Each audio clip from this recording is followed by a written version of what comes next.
This is a misconception. While the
masses that call we got an actual photo of.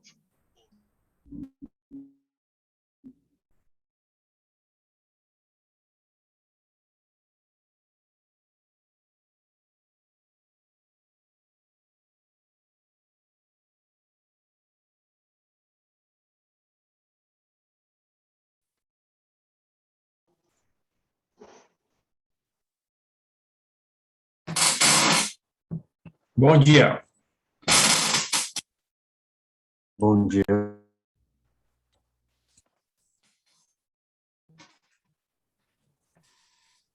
Bem, pessoal, então sejam bem-vindos aí ao início do semestre 2021/2, essa aqui é a disciplina de cálculo 2, né?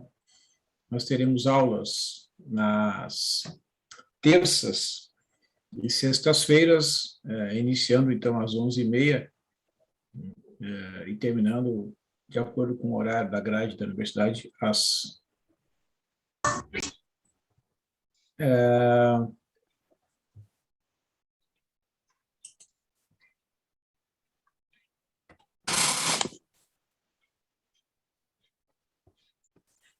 Ioannis.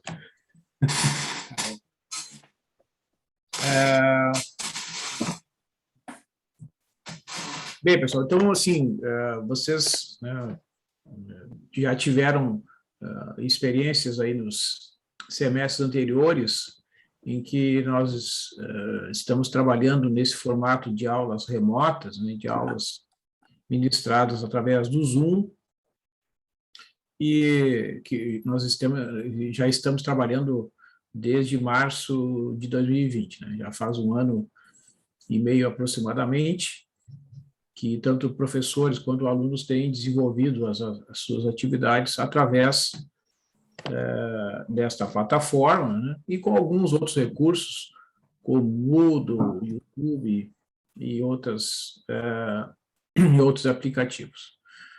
Então, com esse tempo que passou, né, a gente adquiriu algum conhecimento, vocês também, a gente está mais familiarizado, né, com esses recursos que permitem, então, que a gente disponibilize materiais diversos, né, textos, vídeos, né, links que acessam livros e vários outros recursos, como uso de planilhas, né?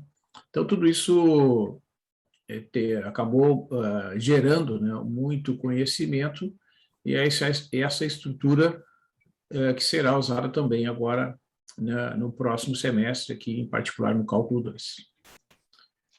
Há uma grande novidade, né, que foi a decisão da reitoria, através do conselho universitário, né, os dirigentes da universidade decidiram que neste semestre haverá uma retomada parcial das atividades presenciais, né, e estão previstas, então, aproximadamente 20% das aulas lá no campus da universidade, e aqui no caso do cálculo 2, nós teremos aulas na próxima semana, né, em formato presencial, de acordo com o calendário definido pela Escola Politécnica, né. Depois que foi definido pela reitoria que haveria a retomada das aulas presenciais, a Escola Politécnica organizou um calendário para que haja uma divisão, né, das turmas, para que não ocorra uma grande concentração de turmas nos mesmos dias. Então, no caso do cálculo 2, né, as datas estão previamente definidas, depois eu vou abrir ali o plano de ensino para mostrar para vocês.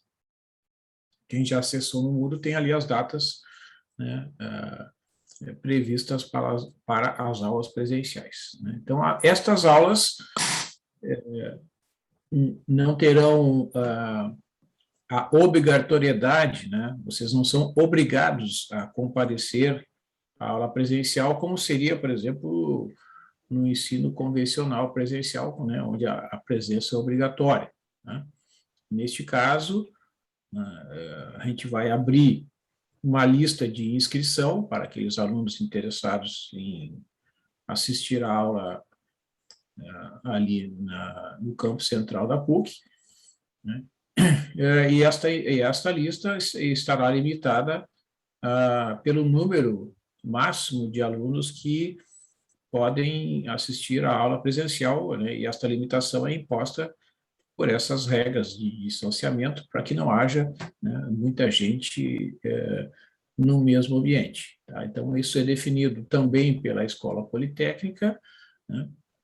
E então, como a gente tem 2 aulas, né, por semana, 2 encontros por semana, né, nas terças e nas sextas, então, a lista vai estar aberta ali para inscrição. Quem se inscrever até o número máximo vai assistir a aula na terça-feira, né? E aqueles que vierem depois desse número máximo têm a preferência para assistir a aula na sexta-feira lá na universidade, né? Então, o cuidado que todos devem ter é que, quando se deslocarem ao campus, né, para assistir às aulas presenciais, deverão usar máscaras, né, porque se não estiverem usando máscaras, né, não será permitida a permanência na sala, né. Somente aqueles alunos que usarem esse equipamento de proteção é que poderão assistir e participar das aulas presenciais, tá? Então, se organizem, né, de forma que vocês possam, então, né, chegar lá com a máscara e tal e assistir a aula.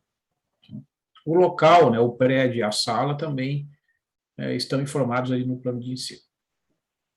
Então, essa é a grande novidade, né, que vai acontecer aí neste semestre 2021/2, né, que é uma, digamos, uma preparação aí para o retorno, né, que a gente imagina que possa ocorrer aí no próximo semestre, mas ainda não há definição sobre isso, né? As coisas vão sendo feitas passo a passo, né, e o objetivo é que esta retomada das atividades, ainda que parcialmente, né, seja feita com segurança para todos, né, professores, funcionários, alunos, né, e seus familiares, né? Então, nesse sentido, é que quem tiver interesse, né, em participar dessas atividades presenciais pode se inscrever ali, tá? Tem um formulário ali do Microsoft Teams que eu que eu criei para que vocês possam fazer a inscrição. Basta colocar o nome e o número de matrícula, o nome completo e o número de matrícula, e aí vocês estão inscritos, tá, para as aulas da próxima semana. Bem, pessoal, então, como as atividades das aulas, em sua grande maioria, né, em aproximadamente 80% das aulas, serão neste formato remoto, né, em que eu vou usar aqui essa plataforma Zoom para me comunicar com vocês, também serão feitas desta forma as avaliações, né? Então, eu vou usar os recursos. Pois não, pode falar, Gustavo. Por licença. Ali, quando vai se inscrever para aula presencial, já vai automaticamente o nome e a matrícula, né? Porque para mim só apareceu para enviar. Ah, quando tu acessa, já preenche? Ele já preenche automático? Isso. Tipo, só apareceu um botão. Essa era a minha dúvida. Não, ótimo. Para mim também só apareceu enviar. Eu achei melhor que ia ser ainda. mesmo. Para mim também. Tranquilo. Então tá. Se é mais simples ainda, é melhor ainda. Sim. Que bom. É que como eu testei, né, e eu não tenho essa... certo, ele reconhece, né, que vocês são alunos, né? Então, como eu sou professor, para mim não... Quando eu fiz o teste, eu tive que preencher, assim. Então, por isso que eu não... Mas, ótimo, então. Se é bem simples, assim, né, melhor. Pois bem, pessoal, então, eu estava dizendo, né, e não tem problema, pode interromper, tá, tranquilo. Eu estava falando, né, que as atividades de avaliação vão continuar sendo realizadas remotamente, né? Não haverá, dentre os encontros presenciais, nenhum deles será destinado para realizar atividades de avaliação. A orientação da universidade é que a gente continue utilizando o Moodle, né, como a gente vem fazendo nesse período desde 2020, para ali colocar, né, as atividades de avaliação como tarefas, e vocês, por sua vez, né, deverão também responder às atividades de avaliação, entregando os arquivos lá no formato e no prazo definidos pelo sistema, né, que eu vou informar para vocês. E, assim, desde já, né, peço que vocês tenham bastante atenção em relação a isso, e principalmente o fato de que o Moodle é o ambiente oficial de entrega, né, das atividades de avaliação, tá? Eu não vou aceitar, não vou receber atividades por e-mail, né? Então vocês procurem se organizar, e se tiver qualquer dificuldade, né, de acesso ao Moodle, vocês devem informar, então, com antecedência, né, procurar um auxílio. Às vezes pode ser uma questão técnica que precise da ajuda do GTIT, tá? Mas o que tiver ao meu alcance, evidentemente, né, eu posso ajudar.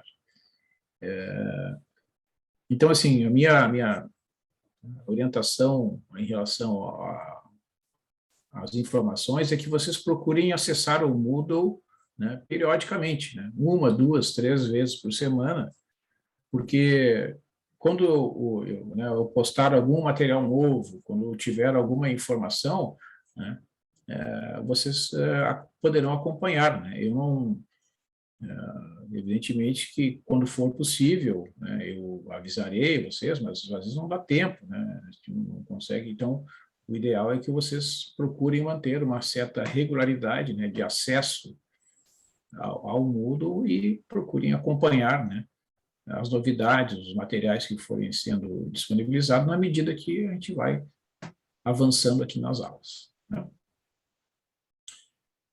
As aulas que são ministradas através do Zoom, né, como esta primeira e muitas outras que vão vir, elas são gravadas automaticamente. Vocês podem observar que quando inicia aqui, né, tem aquele botãozinho ali indicando que esta aula está sendo gravada. Então, no final da aula, depois de alguns minutos, algumas horas, né, esta gravação será disponibilizada numa playlist do YouTube, né? Então, lá, na medida que a gente vai tendo as aulas, vão sendo colocados os vídeos, né? E também peço que vocês acessem, e se tiver alguma dificuldade, alguma parte do vídeo lá, me informem, né? Porque, por questões de organização, eu não vou conseguir assistir a todos os vídeos, né? Não dá tempo. Então, eu confio, né, que tanto aqui o Zoom quanto o YouTube funcionem bem. No semestre passado funcionou muito bem, não tive nenhum problema, né? As gravações foram realizadas com sucesso e os meus alunos conseguiram assistir, entendiam tanto a questão do áudio quanto do vídeo, né? Sempre funcionaram muito bem. Bem, então, assim, pessoal, eu vou compartilhar com vocês aqui a área do Moodle, né, para vocês terem uma ideia ali da organização. Vou abrir o plano de ensino para apresentar para vocês as principais informações, né, e depois, então, eu vou iniciar a nossa aula de hoje, né? Então, se vocês tiverem alguma dúvida ali, por favor, fiquem bem à vontade, né, para perguntar.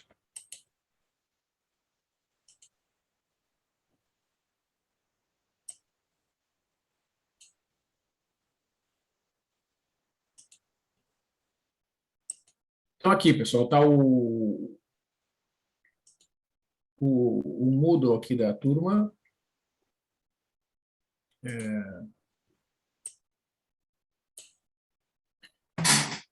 Cálculo 2, né? Essa aqui é a turma 011, 2021/2, meu nome ali, professor Luiz Eduardo. E, então, aqui tem o plano de ensino, tem aqui né, o link da sala do Zoom, aqui tem o link e aqui tem um rótulo, né, com essa informação. Então, vocês podem clicar no link ali que acredito que deve estar funcionando. Então, como vocês mesmos comentaram, né, aqui tem a inscrição da aula presencial, né? Então, quem tiver interesse pode entrar ali, né? Então, vamos dar uma olhada aqui, de modo geral, né? Então, tem essa primeira parte, digamos assim, que é mais relacionada ao planejamento, tem o link da playlist do YouTube ali, que vocês vão acessar, né, nos próximos dias. Esses links aqui são os links permanentes dos livros, né? Tanto o volume 1 quanto o volume 2 do livro do Anton, que serão usados aí ao longo das aulas. Aqui são as videoaulas, né, que eu postei. E aqui, são materiais de apoio, né, que eu já tenho de semestres anteriores. Então, eu procurei colocar esses materiais com o título, né? E aí, bom, na medida que a gente for avançando, né, pessoal, a gente vai utilizar esses materiais ou alguma atualização desses documentos, né? Mas eles têm aí alguns conteúdos, alguns exemplos que podem ajudar vocês, né? De repente, vocês não conseguem assistir uma aula, né? Aí vocês perguntam, qual é o assunto? Aí pode procurar aqui no texto, né? Então, isso tem esse objetivo também, né, de eventualmente servir de material de apoio quando vocês não conseguirem assistir a aula, né? Enfim, pode acontecer algum impedimento, então vocês têm esse recurso, tá? Então, aqui tem praticamente todos os conteúdos que serão vistos ao longo do semestre, né? E eu coloquei em formato PDF exatamente porque o PDF é o arquivo que dá menos problemas, né? Na hora que a gente faz a leitura, geralmente ele abre em qualquer dispositivo, né? Celular, tablet, computador, notebook, etc. Então, essa é a organização aqui do Moodle, né? Então, aqui tem esse link dos avisos, né? Quando eu tiver, então, algum aviso para vocês, eu vou entrar ali e vou mandar um aviso. Vai acontecer tal coisa, né? Por exemplo, às vezes vai acontecer nas aulas de sextas-feiras, principalmente, né, que pode acontecer algum impedimento e eu não iniciar exatamente às 11h30. Né?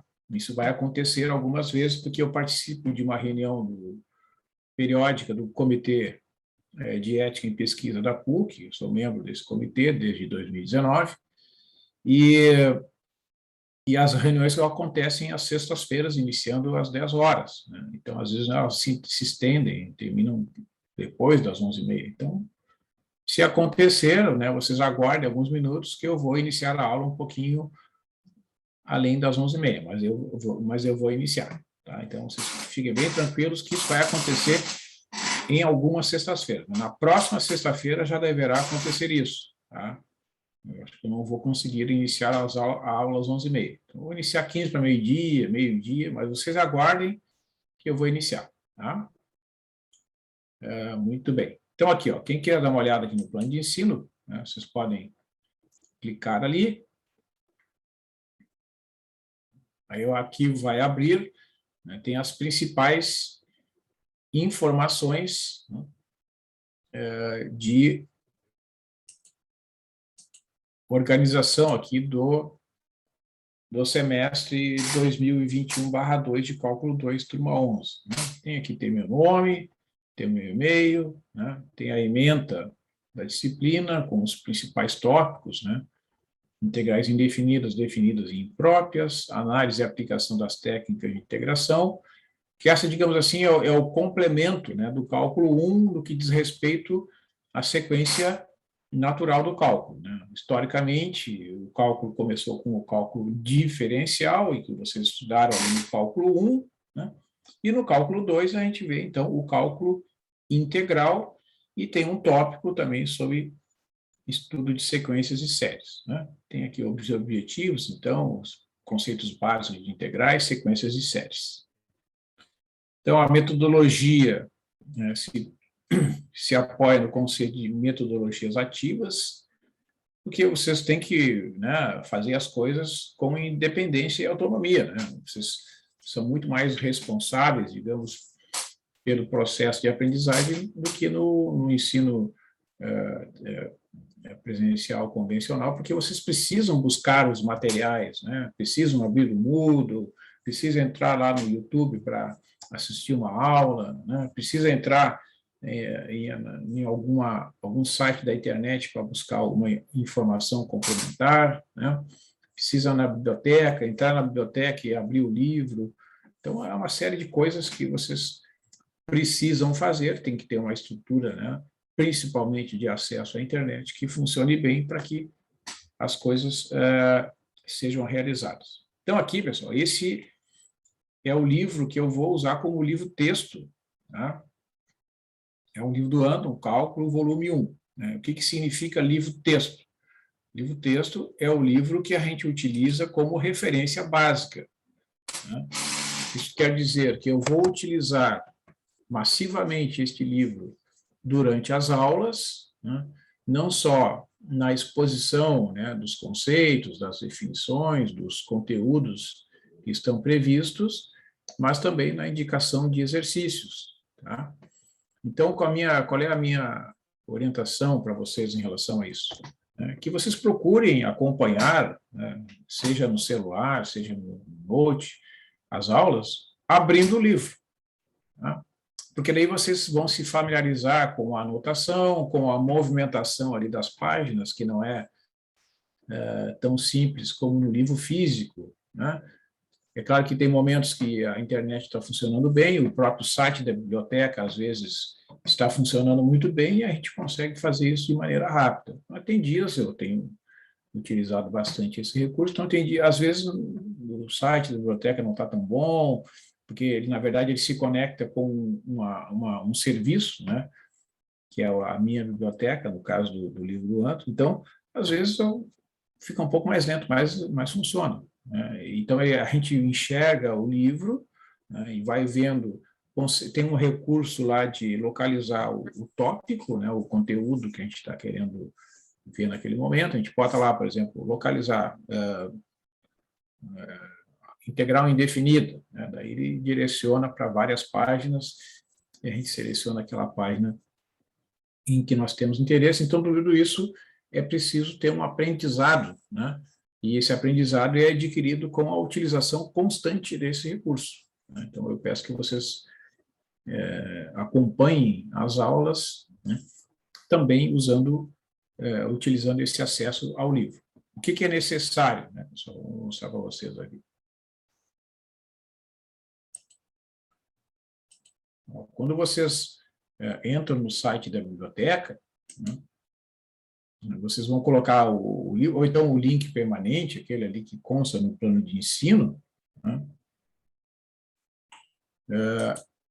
ele vai pedir, né, o número de matrícula e a senha. Tá? Ele vai dizer que vocês vão acessar online, né?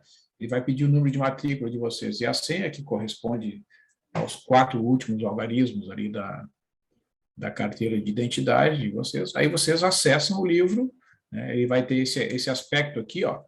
Esse aqui já é o livro. Ó. É o livro do Anton, que está aberto já na página do conteúdo que nós vamos começar a trabalhar hoje. Tá?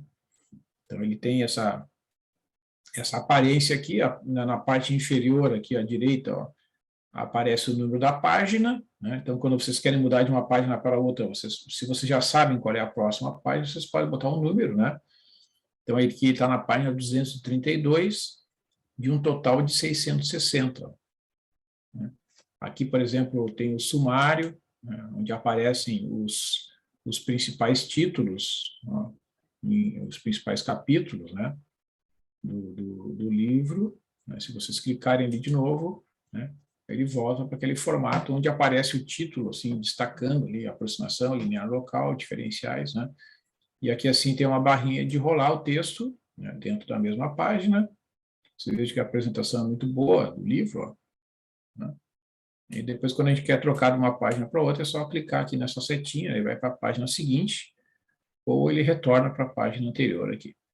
Né? Então, eu peço que vocês testem esse link aí para ver se está funcionando. Eu acredito que deve estar funcionando, tá? Esse é o link permanente para o volume 1 do livro do ano, tá? Depois, quando a gente chegar lá no final do semestre, né, a gente vai usar o volume 2, que também está disponível ali no Moodle, né, conforme a gente viu anteriormente.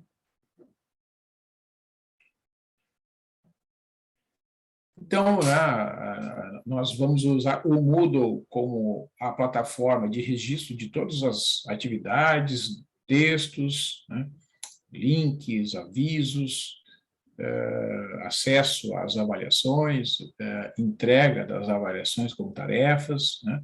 Então, o Moodle é o ambiente oficial e o único ambiente onde será entregue por parte de vocês qualquer atividade de avaliação dentro do prazo e formato previstos. Tá?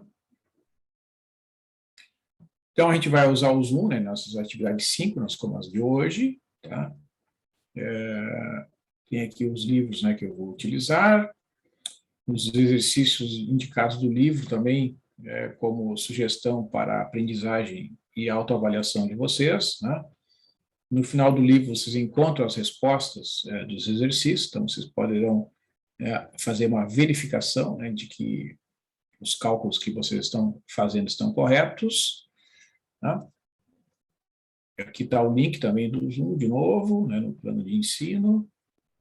Acho que aqui está tranquilo, né? Já todos vocês conseguiram. Aqui está a playlist do YouTube também registrada aqui no plano de ensino. Tá? Então, que é o mesmo que consta ali no próprio Moodle, né? Só que aqui a playlist já, né, só tem um nome ali e vai direcionar para lá. Então, aqui, pessoal, ó, vocês têm o local e as datas das aulas presenciais, né? No prédio 32, é o prédio onde funcionava a Faculdade de Informática, né? Prédio 32, sala 206. Então, as primeiras aulas presenciais ocorrerão, de acordo com as datas definidas pela Escola Politécnica, nos dias 10 e 13, ou seja, terça e sexta da próxima semana. Tá? Então, aqui, ó, de acordo com a informação que também recebi da Escola Politécnica, o número máximo de alunos que podem assistir à aula presencial é 23. Tá? Então, vocês façam a inscrição, os primeiros 23 assistirão à aula na terça-feira, né? e os demais assistirão à aula na sexta-feira. Tá? Bom, né, enfim, estou enfatizando aqui que vocês deverão estar em boas condições de saúde, né? Quem tiver alguma desconfiança que pode estar doente, por favor, não compareça, tá? Pode estar gripado, por exemplo, já é melhor não comparecer, porque gera aquela dúvida, né, se a pessoa está gripada ou é alguma coisa mais séria, né? Inclusive, sim, pessoal, a gente recebeu, né, uma orientação da Escola Politécnica, né, a respeito dessa situação, que é a seguinte: se durante a aula, ali no início da aula, né, algum aluno apresentar, assim, algum sinal de que não está bem, de que, né, pode estar com algum problema mais grave, tá, deverá se dirigir a uma sala de isolamento do prédio 8. Tá? Então, a pessoa, eu só apenas vou informar, eu não vou me deslocar junto com o aluno, esse aluno deverá se retirar da aula e ir até essa sala de isolamento onde será monitorado. A informação que eu tenho, né, como eu ainda não dei nenhuma aula presencial, mas a informação que eu tenho é que haverá medição de temperatura na entrada ali do prédio 32. Né? Então, isso também pode ajudar a identificar qualquer situação. Né? Mas, para evitar qualquer constrangimento, qualquer transtorno, se vocês tiverem com algum problema de saúde relacionado ao estado gripal, assim, né, procure, então, não comparecer. Tá? Aí, né, não vai gerar dúvida por parte de ninguém. Eu também recebi a orientação, né, vou usar equipamentos de proteção, obrigatoriamente, tá? E não haverá, assim, a orientação é que não deve haver proximidades, né, entre alunos, colegas e também alunos e professores. Né? Então, eu vou ficar ali na parte da frente da sala, né, desenvolvendo os conteúdos, certo? Conversando, né, sobre a situação que a gente está passando e depois, né,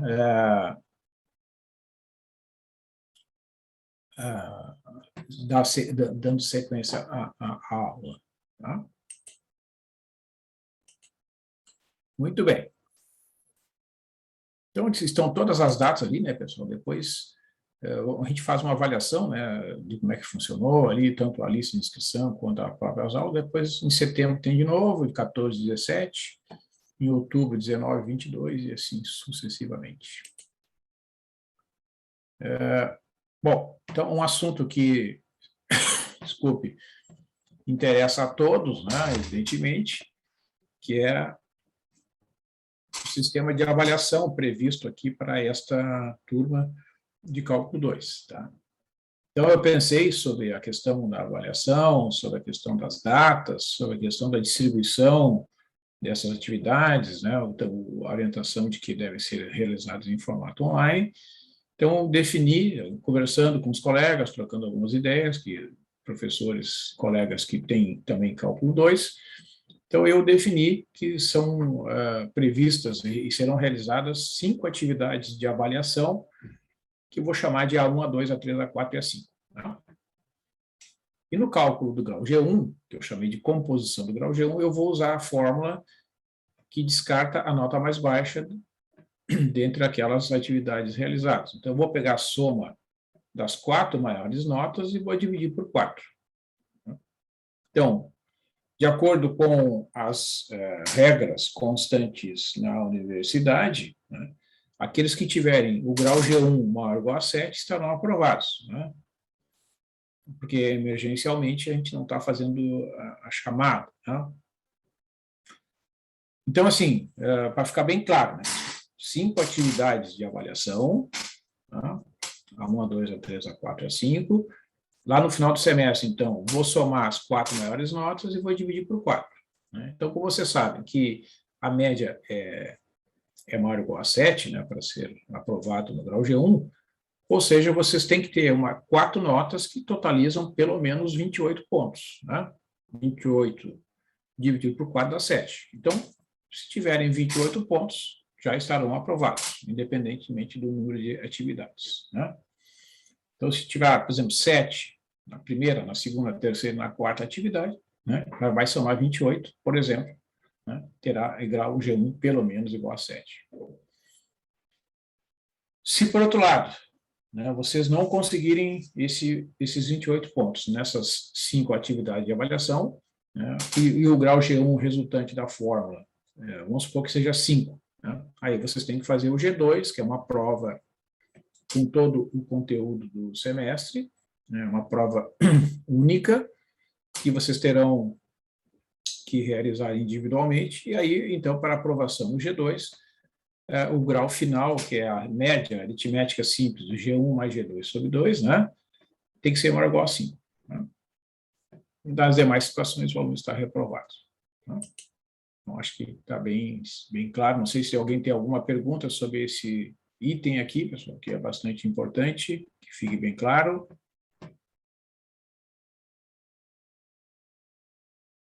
Tá, bom, se surgir depois a dúvida, podem perguntar, né? Não tem problema. Então, já falei que as atividades vão ser postadas no Moodle, então isso já está definido, né? Que não serão aceitas entregas por e-mail. Muito bem. Então, aqui vem, né, o cronograma, evidentemente que aqui é uma previsão, né, das atividades que vão ser realizadas, né? A gente vai trabalhar, né, nessa primeira parte bem rapidamente aqui o conceito, uma revisão de derivadas, e vamos já iniciar a ideia da diferencial e de aproximação linear. Né? Então, na próxima semana, né, eu destaquei aqui em vermelho, né, as aulas presenciais, tá? Aí eu coloquei de modo genérico, a partir, então, da aula 5 aqui, a integral indefinida. Isso não quer dizer que vai ser só na aula 5, se for possível falar antes, né? E depois vem somas de Riemann, a integral definida, com cálculo de áreas e volumes. Então, para a gente ter, né, um planejamento e uma boa distribuição do tempo, eu defini, então, inicialmente, que lá no dia 31 de agosto, tá? Vai estar disponível lá no Moodle a atividade de avaliação A1. Então, como é que vai funcionar? Bom, todos os conteúdos que eu consegui trabalhar até a aula anterior, né, ou mesmo naquele dia, caem, né, na avaliação A1. Tá? Então, alguma coisa sobre diferenciais, aproximações lineares, integrais indefinidas, né, e talvez somas de Riemann já cai lá na atividade de avaliação 1. Né? Depois, a gente vê as aplicações da integral definida. Né? Eu coloquei aqui até mesmo os feriados para vocês terem uma sequência das datas. Né? Então, veja, no dia 7 de setembro não haverá aula, é por isso que não está marcado o número ali, né? Aí vem no dia 10, que é integral imprópria, valor médio de uma função, técnica da integração por partes. Né? Então, lá no dia 21 de setembro, está prevista a atividade de avaliação 2. Por que eu falo prevista, né, pessoal? Se eu não conseguir organizar aqui no dia 21, ela vai estar disponível no dia 24, né? Mas é na vizinhança aqui no dia 21, ok? Bom, então, da mesma forma, né, os conteúdos que forem trabalhados ali entre a atividade 1 e a atividade 2 caem na atividade 2, né? Nessa disciplina, né, alguns conteúdos dependem dos outros, então pode acontecer, né, de algum conteúdo aparecer em mais de uma atividade como pré-requisito. Então, está aqui o início da avaliação intermediária das disciplinas de graduação, né, primeira etapa.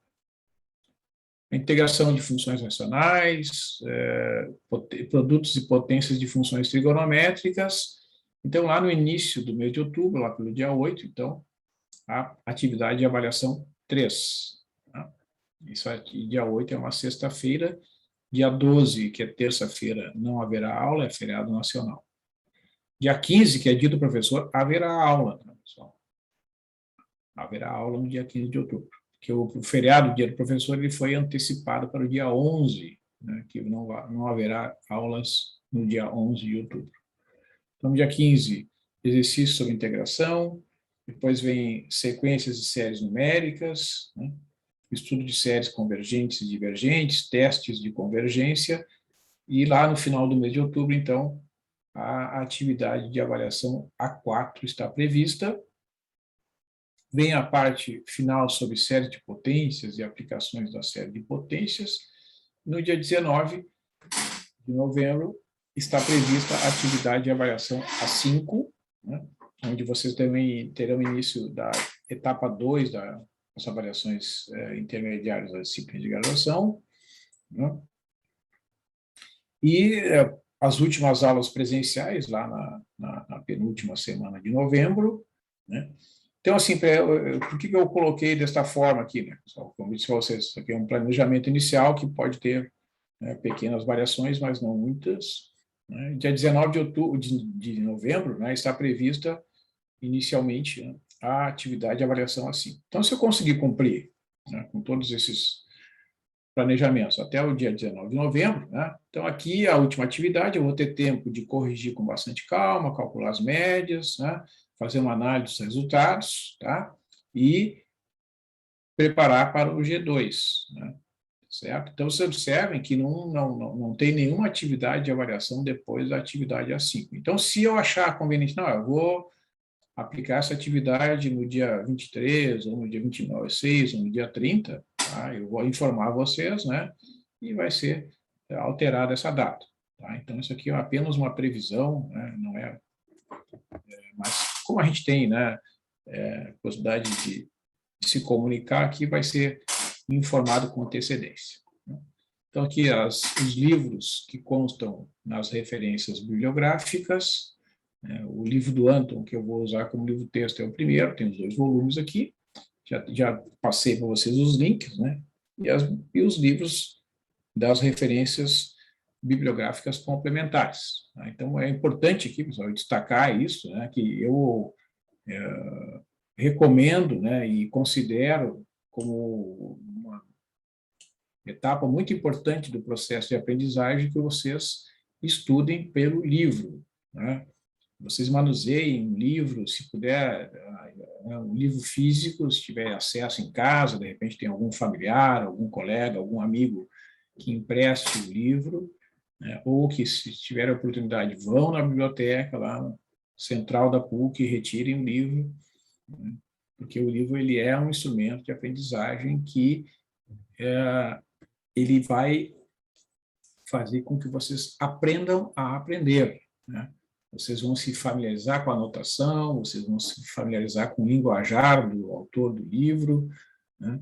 Vocês vão se familiarizar com as distribuições dos conteúdos, né? As relações que o autor estabelece entre um conteúdo e outro, né? E até mesmo, né, a forma de explicar determinados exemplos que não são exatamente da mesma forma que o professor utiliza, né, o vocabulário às vezes tem alguma diferença, e isso tudo é importante no processo de ensino-aprendizagem, né? A gente enxergando, a gente ouvindo, né, a gente vendo o mesmo assunto sendo tratado, sendo abordado por pessoas diferentes, por visões diferentes, ajuda a nossa compreensão, né? Estimula, né, o nosso raciocínio. Por que o professor falou de um jeito, por que o autor falou de outro, né? Isso tudo ajuda a ter uma visão melhor, né, dos conteúdos. O cálculo diferencial integral, em especial, né, essa disciplina que chama cálculo 2, que ela é mais focada no cálculo integral, né, é uma disciplina que tem muita tradição, né, tem relação com várias outras disciplinas das áreas das engenharias, da economia, da matemática, da física, da biologia, né, da química. Quase todas as áreas de conhecimento, né, a gente encontra aplicações do cálculo diferencial e do cálculo integral, né? Só que nestas diferentes áreas de conhecimento, né, a linguagem muda um pouco, né? Vocês devem ter acompanhado aí todos esses, né, desde que iniciou essa pandemia da Covid-19, quanto de informação, né, tem sido divulgado, por exemplo, sobre o chamado coeficiente de transmissão, né, desta doença, que sempre que é dito, né, e informado que se o coeficiente for menor que 1 é porque o número de pessoas infectadas tende a diminuir, né? Na verdade, o que está se falando ali é de uma derivada, é um modelo matemático que estabelece qual é a taxa, né, de transmissão, o número de pessoas que serão infectadas em cada instante de tempo, e isso nada mais é do que uma derivada no modelo matemático que corresponde à modelagem da transmissão desta doença especificamente, né? Então, é uma aplicação direta, né, do conceito de derivada e do conceito de limite no infinito, né? Porque quando se diz assim que o número de infectados tende a diminuir, né, significa que no infinito, se o coeficiente de transmissão permanecer menor que 1, lá no infinito, né, a tendência do número de novos infectados é se aproximar de zero, né? Significa que serão infinitos anos necessários para que... Não, quando a gente fala em limite no infinito, significa que à medida que o tempo vai passar, o número de pessoas infectadas vai diminuir, né? E quanto menor for este coeficiente, mais rápido isso vai acontecer, porque ele não permanece constante, né? Na medida que começa a haver uma diminuição no número de infectados, este próprio coeficiente tende a diminuir, acelerando o processo, né, de diminuição da transmissão. Isso corresponde, né, à adesão das pessoas às campanhas de vacinação, né, e eu tenho conversado com as minhas turmas, né, os alunos que frequentam aqui as minhas aulas ouvem, né, procurem falar com seus familiares, as pessoas que são mais velhas, que às vezes têm alguma resistência, né, devem ir nos postos de saúde, devem se vacinar, porque é a forma de proteção individual e coletiva, né? Quanto mais pessoas estiverem vacinadas no ciclo completo, né, para algumas vacinas 2 doses, para algumas vacinas 1 dose apenas, mas é o ciclo completo de vacinação que vai estimular, vai aumentar, né, a defesa de toda a sociedade e vai diminuir o número de pessoas que vão contrair essa doença até que ela fique uma doença controlada, tá? Então, procure esclarecer as pessoas que não vai haver nenhum prejuízo. Às vezes dá algum desconforto, né? Eu, quando tomei a primeira dose da vacina, senti um pouco de dor no braço, mas não mais que isso, né? Às vezes a pessoa tem um pouquinho de febre, passa mal uma noite, mas todos sobrevivem e devemos tocar o barco. Muito bem, então passei as principais informações para vocês, né?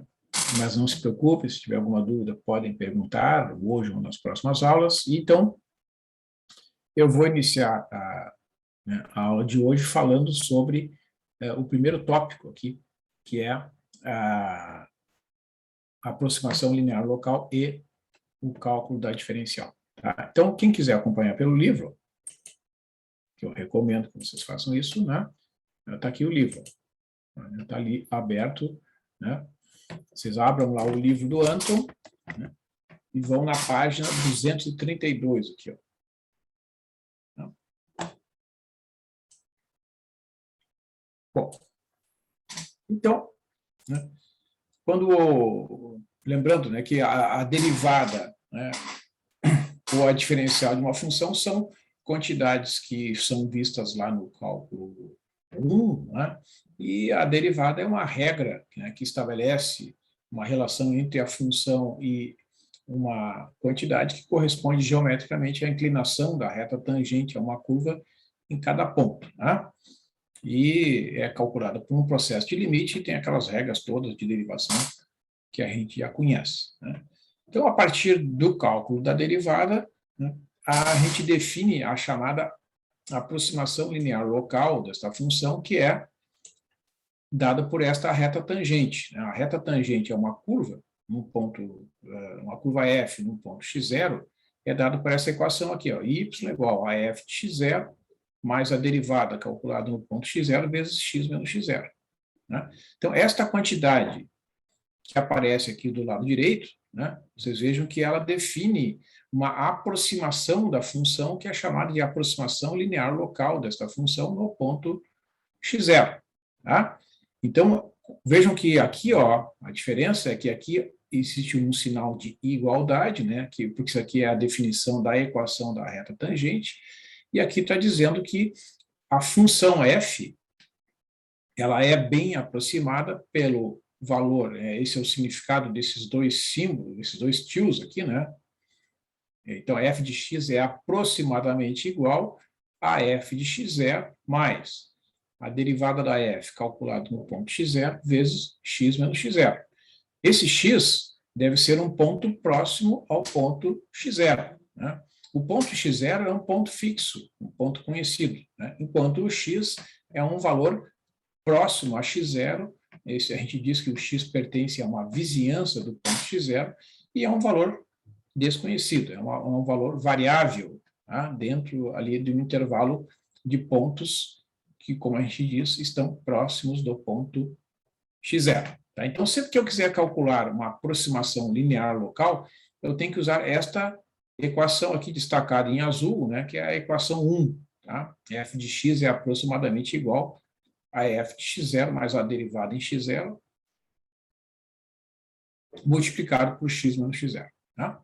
Então, eu vou comentar esse primeiro exemplo aqui. Encontre a aproximação linear local da função f de x raiz quadrada de x no ponto x0 igual a 1. Né? Então, lembrando que aí no item B, usar a aproximação linear local obtida no item A para aproximar a raiz quadrada de 1,1 e compare sua aproximação com o resultado obtido com uma calculadora. Tá? Então, assim, pessoal, lembrando, como é que esta função aqui, né, ela é derivada. Né? Lembra que f de x é igual a x elevado a 1 meio. Né? Deixa eu ver se eu... Ó. Quer ver? Ó? Deixa eu mostrar para vocês aqui. Opa, agora sim. Ó, quando a gente, ó, tá aqui, ó. Derivada da raiz quadrada de x, né, que é o exemplo ali. Tá? Ó, como é que a gente deriva a raiz quadrada de x? A gente escreve o x na 1 meio, né, porque a raiz quadrada de x corresponde à potência x elevado a 1 meio, e aqui está o símbolo da derivada. Né? Então, como é que a gente deriva x na 1 meio? Este 1 meio, que é o expoente do x, passa a ser aqui o coeficiente, né, vezes o x elevado a 1 meio menos 1. É a regra da derivada da potência aplicada ao expoente 1 meio. Então, vai ficar 1 meio vezes x na menos 1 meio, que é o resultado da subtração aqui. 1 meio menos 1 é menos 1 meio. Esse sinal de menos aqui no expoente, né, ele pode ser escrito desta forma aqui, ó. 1 sobre 2 vezes x elevado a 1 meio. Né? Então, esse sinal de menos que equivale a fazer o x elevado a 1 meio lá no denominador daquela fração. E a raiz quadrada de x, ou x na 1 meio, né, são notações equivalentes. Então, isso quer dizer que a derivada da função raiz quadrada de x é 1 sobre 2 vezes a raiz de x. Né? Por isso que ali no livro, né, ele só escreve, ó, a derivada da função raiz quadrada de x é 1 sobre 2 raiz de x. Eles usam um parênteses aqui. Né? Então, olha só, a aproximação linear local é a função no ponto x0 mais a derivada no ponto x vezes x menos x0. Então, a raiz quadrada de x é aproximadamente a raiz quadrada de x0 mais 1 sobre 2 vezes a raiz quadrada de x0 vezes x menos x0. Como o x0 é 1, né, pessoal? Ó, ele vai substituir aqui, ó, o x0 agora por 1. Então, vai ficar a raiz quadrada de x igual a 1 no lugar da raiz quadrada de 1. A raiz quadrada de 1 é 1. Mais 1 sobre 2 vezes a raiz de 1, que é 1 meio, vezes x menos 1. Então, esta expressão aqui, ó, a expressão 3, né, ela é uma expressão que corresponde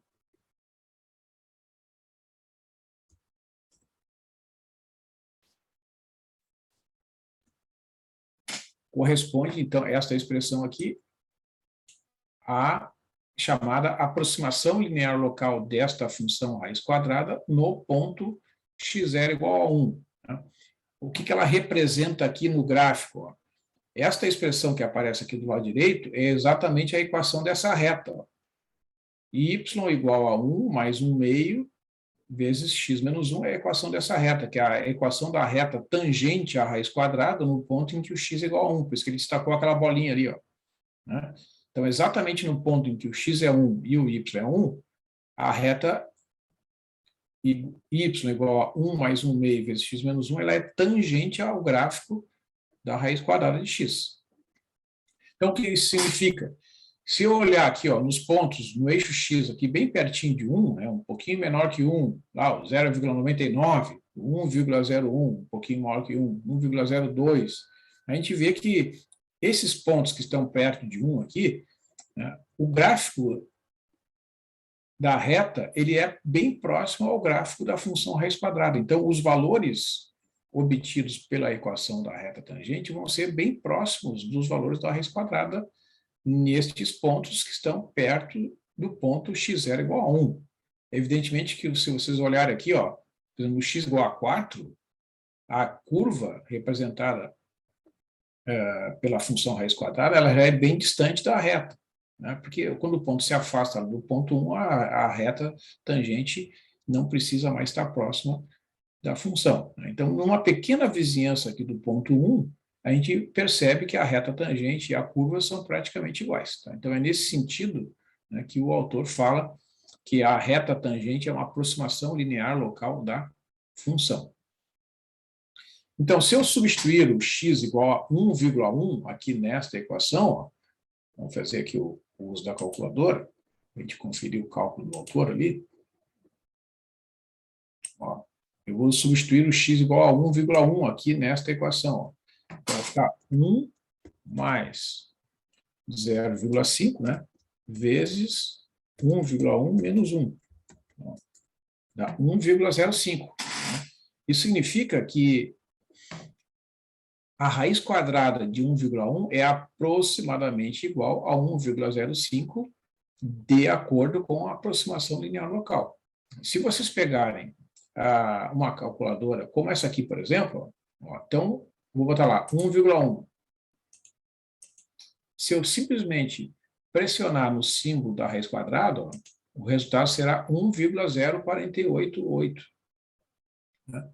Então, ele colocou lá no livro 1,04881, né? Porque ele desconsiderou aqui esse dígito 8 e, ao desconsiderar, ele arredondou para cima aqui, né? Então, fica 1,04881, né? Com 5 casas decimais. Vocês vejam que a diferença, né, entre essas duas quantidades aqui é aproximadamente 2 centésimos, na verdade, um pouquinho menor que 2 centésimos. Né?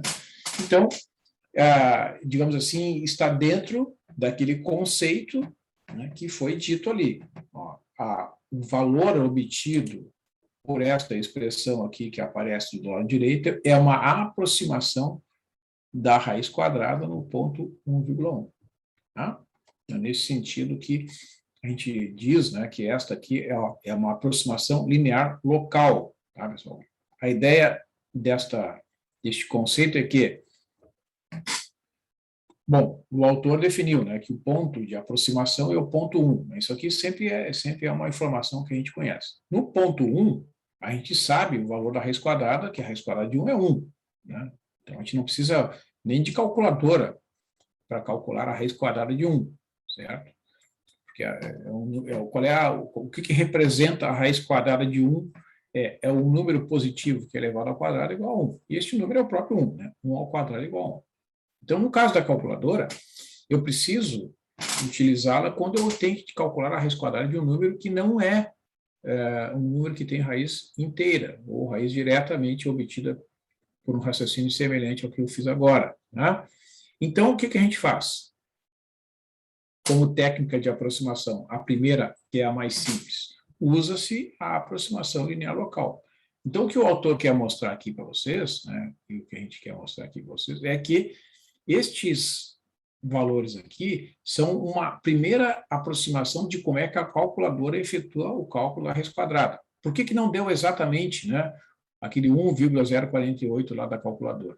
Porque existem outros termos que são utilizados aqui nesta expansão, né, porque vejam que aqui só foi utilizada uma aproximação usando a derivada primeira, é o único termo que aparece aqui. Né?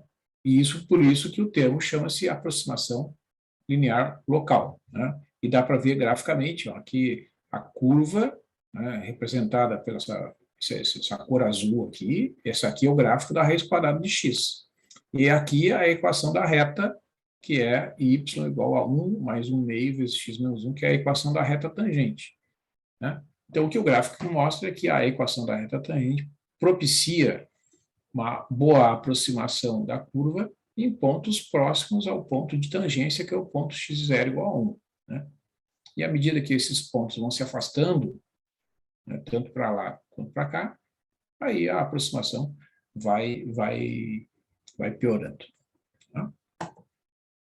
Então, vejam, né, este exemplo é um exemplo bastante interessante, porque é um conceito, né, que a gente tem, né, que é fácil de entender, da raiz quadrada de x. Um outro exemplo, que aparece no nosso livro, né, que é a aproximação linear local da função seno de x no ponto x0 igual a 0. Né? Pede para encontrar essa aproximação linear local e usar a aproximação linear local obtida no item A para calcular um valor aproximado seno de 2 graus. Né? E comparar a sua aproximação com o resultado obtido diretamente na calculadora. Então, aqui, né, pessoal, entra aquele conhecimento lá do cálculo 1 que nos diz, né, que a derivada da função seno de x é a função cosseno.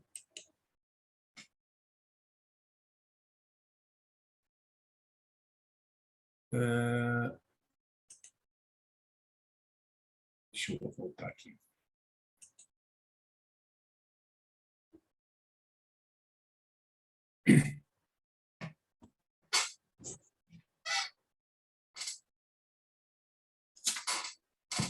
Ó, nessa figura aqui do gráfico da página 232, que é a figura 3.5.2, existem duas figuras, né, no mesmo gráfico. O gráfico da reta tangente e o gráfico da curva que representa a raiz quadrada de x. Como o ponto x0, definido ali no enunciado, né, é o ponto x0 igual a 1, uma vez que calcula a função raiz quadrada de 1, que dá 1, uma vez que calcula a derivada no ponto 1, que dá 1,5, esta expressão que aparece aqui do lado direito, y igual a 1 mais 1,5 vezes x menos 1, é a equação da reta tangente à curva no ponto x0 igual a 1. Então, ela só encosta, né, essa reta aqui, ó, ela só encosta nesse ponto, na curva raiz quadrada de x, neste ponto aqui. Ó, é um ponto de tangência, ela não corta a curva, é um ponto de tangência. Tá? É difícil até de representar isso fisicamente, né?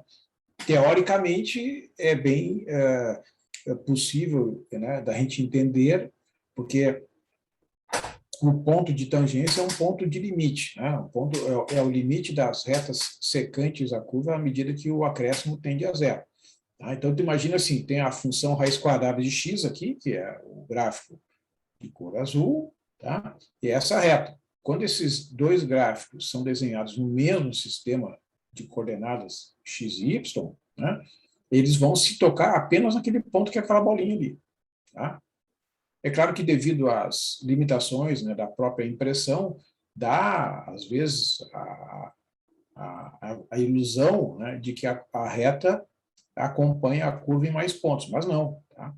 Ela só é tangente à curva. Ela só, se a gente ampliasse, se fosse possível ampliar isso aqui indefinidamente, né, com uma resolução de boa qualidade, a gente veria, então, lá, ampliando, com um super microscópio, que esse aqui, essa bolinha aqui, é um ponto de tangência. Então, a reta só encosta na curva exatamente naquele ponto ali, em que o x é 1 e o y é 1.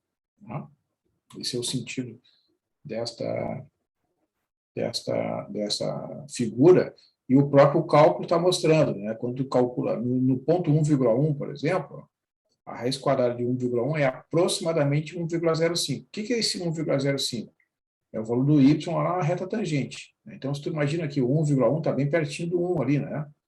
Então, vai ter uma pequena diferença entre a raiz quadrada de 1,1, que é o valor exato na calculadora, com 5 casas decimais, é 1,04881, que estaria sob a curva azul. E 1,05 está sob a reta tangente. Então, eles têm uma pequena diferença de aproximadamente 2 centésimos, que a olho nu é muito difícil de enxergar. Tá? É nesse sentido, então, que a figura está dizendo.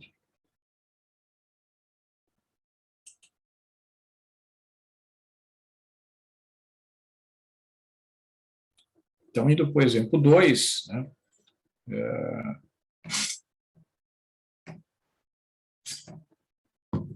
A função seno de x ela tem derivada igual a cosseno de x. Isso é uma regra de derivação que é conhecido lá do cálculo 1. Né? A derivada do seno de x é igual a cosseno de x. Então, essa aqui é a função f' de x.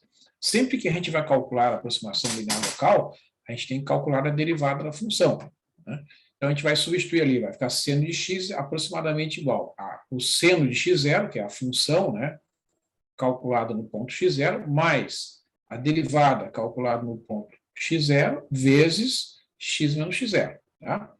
Então, isso aqui é o resultado da aproximação linear local para a função seno de x num ponto x0. Vocês vejam que tem o símbolo aqui do aproximadamente igual. Tá? Aí, como o ponto x0 dado no enunciado é o ponto x0 igual a zero, a gente vai substituir aqui. Então, lembrem, ó,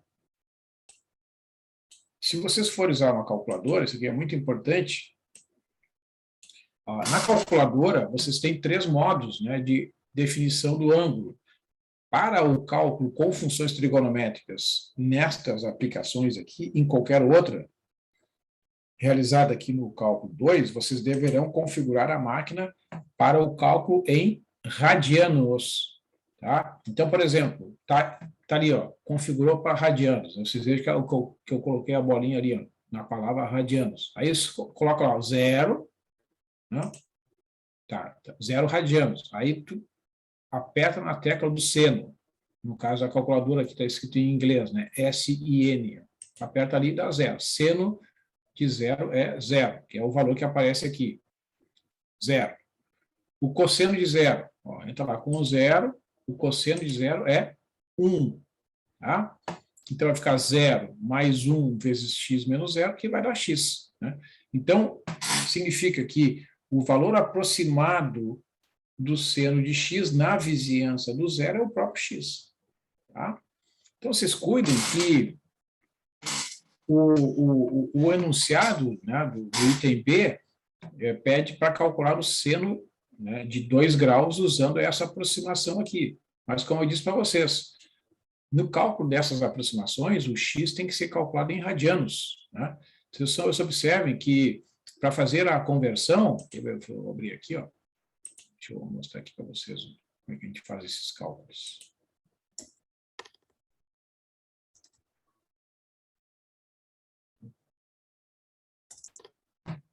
Ó, eu tenho que lembrar o seguinte, né? Ó, vou botar aqui radianos, né? E aqui o equivalente em graus, tá? Então, por exemplo, se eu colocar π radianos, se eu colocar aqui o símbolo do π, deixa eu localizar aqui. Vou procurar aqui, dentre as letras, aqui, ó, π. Né? Π radianos, que é um número que vale aproximadamente 3,14, 15, equivale a 180 graus. Tá? Esse é a quantidade de graus equivalente ao π radianos. Né? Seria metade de uma circunferência. Né? Certo? Então, se eu tenho 2 graus, né? Se eu tenho 2 graus, e quero converter para radianos, né? Eu vou chamar isso aqui, digamos, de y radianos. Né? Então, eu tenho que usar uma regra de 3 diretamente proporcional. Tá? São grandezas diretamente proporcionais. Tá? Então, significa que se eu dividir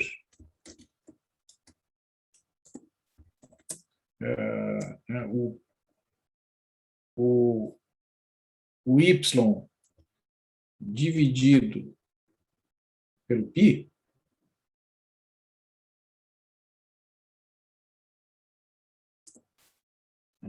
é a mesma coisa que o 2 dividido pelo 180. Tá? Vocês vejam que eu dividi de baixo para cima, né? Porque eu quero calcular a incógnita ali, que é o y. Então, fica mais fácil, já que elas são diretamente proporcionais, né? Se eu dividir o y por π, é a mesma coisa que dividir o 2 pelo 180. Né? Então, vejam, como eu quero obter o valor do y, né? O y, usando aqui esta equação, né? Isolando, como a gente diz, o y, será igual a 2 vezes o π, ou simplesmente 2π, né? Vou colocar aqui que é mais simples, dividido por 180. Né? Bom, como é que a gente calcula isso? Ó, aí tu vem na calculadora, tá ali a calculadora. Né? Ó, 2 multiplica pelo π, né? Dá 6,28, 31, etc. E divide por 180. Ó, então, em radianos, esses 2 graus equivalem a 0,0349. Ó, vamos colocar aqui. 0,0349 radianos. Esse é o valor em radianos que corresponde aos 2 graus. Tá? Então, é esse valor aqui que vocês deverão colocar lá no cálculo. Né? Ó. Então, é isso que ele fez aqui, ó. Né? 2 vezes π sobre 180, que dá 0,0349066 radianos. Então, o seno de 2 graus é aproximadamente 0,0349. Tá? Vejam que na calculadora vocês podem até calcular o seno de 2 graus. Quer ver? Ó? Se vocês botarem a calculadora, aí tem três formas, mas são as duas mais comuns. Né? Ó, se vocês colocarem lá, ó, 2 e pressionarem no botãozinho, né, do ângulo medido em graus, tá? Aí se vocês calcularem agora o seno, ó, vai dar o 0,03489, né, que é bem próximo do valor que a gente obteve ali, 0,0349066. Né? Certo? Por outro lado, se a calculadora estiver em radianos, o valor será o 0,0349066. Esse é o valor do x em radianos. Aí calcula o seno, né, vocês vão ver que vai dar praticamente a mesma coisa. 0,0348995. Né? É praticamente igual. No caso da nossa aproximação aqui, né, o seno de x é o próprio valor do x. Né? Então, como x em radianos é 0,0349066, o seno de 2 graus é aproximadamente 0,0349066. Tá? Então, esse é o valor do seno calculado através da aproximação linear local. Né? E, mais uma vez, né, para mostrar aqui ó, a ideia, ó, vocês vejam, o x igual a zero, está aqui a bolinha, né, na intersecção ali dos eixos. Vocês vejam que neste ponto aqui ocorre a tangência, né? Essa reta aqui, y igual a x, é tangente ao gráfico representativo da curva y igual a seno de x, aqui está desenhado em azul. Tá? Vocês vejam que no ponto 0,034, que é até difícil de enxergar aqui, né? A diferença entre os pontos, tá? Ele está bem pertinho do zero ali, né? A curva e a reta praticamente são iguais. É isso que está dizendo esse cálculo aqui. Agora, se tu pega x igual a 1, vocês estão vendo aqui, ó, no x igual a 1, a reta e a curva já estão bem distantes. Ó. Quer ver? Ó? Vamos pegar aqui. Ó.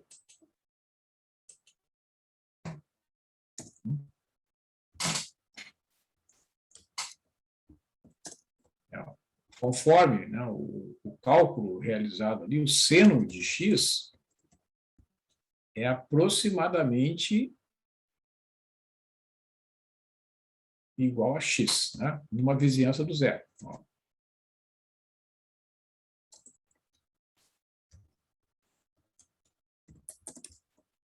Tá, pessoal? Então, isso é importante entender que esta aproximação aqui, né, ela vale, né, esse é o termo que o autor está usando, né, para pontos próximos do x0 igual a zero. Isso quer dizer, como é que a gente interpreta isso? Quanto mais próximo o valor de x estiver do ponto x0 igual a zero, menor será o erro cometido na aproximação. Né? Então, se o x que é o caso ali do exemplo, né? Se o x é esse valor aqui,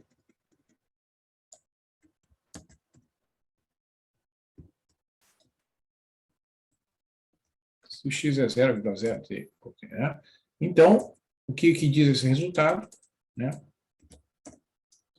Que o seno de 0,0 é o próprio valor de x. É isso que está dizendo essa fórmula aqui.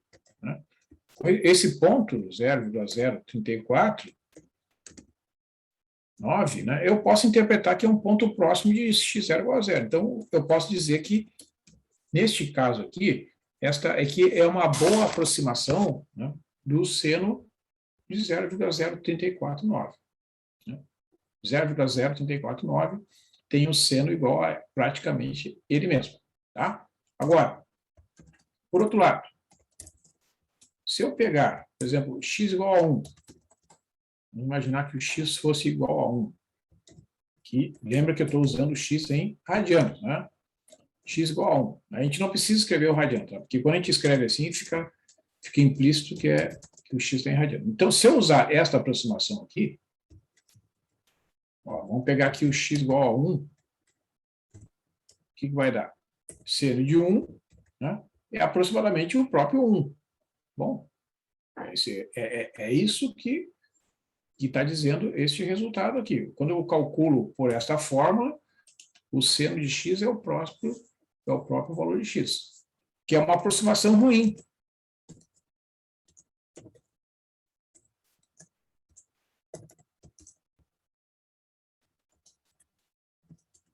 Né? Por quê? Porque o x igual a 1 está distante do zero, né? Vamos usar a calculadora aqui. Quanto é que vai dar o seno de 1? Ó, tá, a calculadora está em radianos. Ó, tá?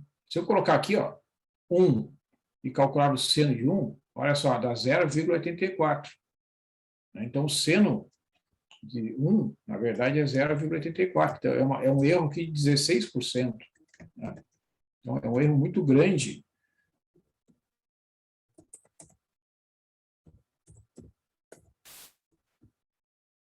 Então, digamos assim, vamos supor que eu estabeleça assim, olha, eu vou admitir um erro de, no máximo, 5%, né?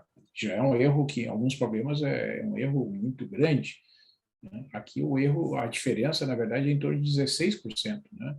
Então, esse 1 aqui, ele é um valor que não dá uma boa aproximação, porque o ponto 1, né, ele não está tão próximo do zero como deveria estar para que a aproximação seja de boa qualidade. E isso a gente enxerga aqui, ó. Vocês vejam que o ponto 1, né, é um ponto em que a reta tangente, representada pelo y igual a x, já está distante da curva, né? Então, aquele 0,16 ali, ó, é essa diferença na vertical aqui, né, que ocorre entre o seno e a reta. Tá? Então, aí acaba sendo um erro muito grande, né, prejudica, digamos assim, a qualidade do cálculo. Então, pessoal, eu vou interromper por aqui, eu vou encerrar. Tá? Deixa eu só complementar aqui. Tá? Para aqueles que chegaram um pouquinho depois, tá? Então está disponível ali no Moodle, né, o plano de ensino, né, com todas as informações e orientações a respeito das atividades aqui do semestre, em particular esta lista de inscrição ali para as aulas presenciais que vão ocorrer no mês de agosto, né, as 2 aulas deverão ocorrer na próxima semana, tá? Então, como eu disse para vocês, na próxima sexta-feira, que é dia 6, tá? Eu vou iniciar a aula gravada aqui entre 15 para meio-dia e meio-dia, porque eu tenho uma reunião que inicia às 10 horas, né? Então, essa reunião é uma reunião importante, que eu sou membro do Comitê de Ética e Pesquisa da Universidade, eu acompanho os projetos de pesquisa, né, junto com outros colegas, e é preciso que eu participe, tá? Então, eu vou iniciar ali um pouquinho mais tarde, mas eu vou iniciar, tá bom? Tá certo, então. Certo? Eu, então, agradeço aí a atenção de vocês, uma boa semana. Né? Valeu pela aula, senhor. Tchau. Valeu, professor. Valeu, senhor. Tchau, Tchau, tchau. Tchau, tchau. Oi?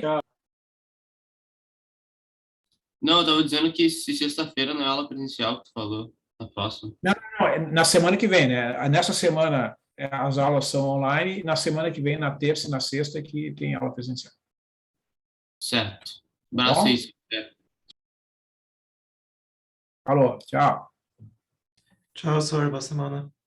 Igualmente.